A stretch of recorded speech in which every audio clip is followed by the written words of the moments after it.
So ఇప్పుడు ఆ OPT period అయిపోయింది. నెక్స్ట్ స్టెమ్కి ఎప్పుడైతే వెళ్తారో అప్పుడు మీ కంపెనీ అసలు కరెక్ట్గా మిమ్మల్ని స్పాన్సర్ చేస్తుందా లేదా అనేది మీరు ముందే ప్రిపేర్ అయి పెట్టుకోండి. ముందే ఒక నెల ముందో 2 నెలల ముందో తెలుసుకుని అసలు వీళ్ళది ఈ వెరిఫికేషన్ అయిందా లేదా, ఒకవేళ మనం ఈ పర్టికులర్ స్టెమ్ ఎక్స్టెన్షన్కి వెళ్ళడానికి ఈ కంపెనీకి ఈ వెరిఫికేషన్ కావాలా అవసరం లేదా, లేకపోయినా పర్లేదా అనేది జాగ్రత్తగా చూసుకోండి. ఎందుకంటే కన్సల్టెంట్స్ గేమ్ ఆడే ప్రాక్సీ బ్యాచ్ డిఫరెంట్.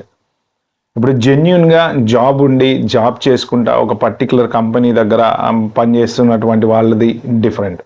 కొన్ని కన్సల్టెన్సీస్ జెన్యున్గా ఉంటే వాళ్ళు ప్రాపర్ ఎంప్లాయ్మెంట్ క్రియేట్ చేస్తారు, వాళ్ళు ప్రాపర్గా డబ్బులు తీసుకుంటారు, ప్రాపర్ పర్సంటేజ్ తీసుకొని జీతాలు ఇస్తారు, అన్ని రూల్స్ ప్రకారం వాళ్ళు మెయింటైన్ చేస్తారు. వాళ్ళు ఎక్కడ కూడా తప్పులు చెయ్యరని కాదు, కానీ 90% వాళ్ళ ఎయిమ్ ఏంటంటే మంచి కంపెనీ మంచి మెయింటైన్ చేసుకోవాలి అన్న ఉద్దేశంతోనే వాళ్ళు ఉంటారనమాట. సో అలాంటి వాటిల్లో ప్రాబ్లం అయితే 90% ఉండదు. కానీ ఏమన్నా చిన్న చిన్న కంపెనీస్ ఇలా ఆ పర్టికులర్ టైంకి కనుక మీకు హ్యాండ్ ఇస్తే you have no choice but to leave the country అనమాట. ఎందుకంటే మెయిన్ H1 పికప్ అవ్వాలి. ఓపీటీ పీరియడ్లో పికప్ అవ్వకపోతే నెక్స్ట్ 2 years టైం ఉంటుంది. ఆ నెక్స్ట్ 2 yearsలో కనుక మీకు H1 పికప్ అవ్వకపోతే తర్వాత ఇంకా ఏంటి అనేది ఫర్దర్గా ఆలోచించాలి కదా. కాబట్టి అప్పటి వరకు స్టెమ్ ఓపీటీ అయ్యే వరకు మాత్రం మీరు జాగ్రత్తగా అక్కడే ఉండాలి.